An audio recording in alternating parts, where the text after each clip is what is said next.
Narsinghpur block रे 18,248 पिलांक मध्यरु 12,618 जनकर smartphone नथिबा विभिन्न सोशल मीडिया रे प्रकाश पाउछि। तेबे एठारे सरकार की प्रकार व्यवस्था ग्रहण करिवे बोली आशा। कहार दश विचार निरीह शिक्षक शिक्षयित्री ना अभिभावक ना आमर एही नूतन शिक्षा पद्धति। अन्यपटे केतिक अंचल मोबाइल टावर बिल्कुल नथिबा बेले आउ केति जगार नेटवर्क बिल्कुल नथिबा देखा देउछि। जदि कहार नेटवर्क अच्छी सेठरी पिला माने पाठ नाम मोबाइल नहीं फेसबुक व्हाट्सअप एवं गेम रे मातुथिबा केतेक अभिभावक कहिथिबा तथा शिक्षक शिक्षयित्री माने घर घर बुलिला बेले देखा जाउछि।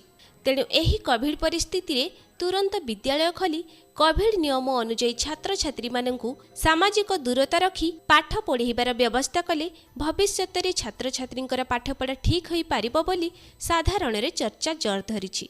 नरसिंहपुर गोविंद चरण दास का रिपोर्ट कलार खबर।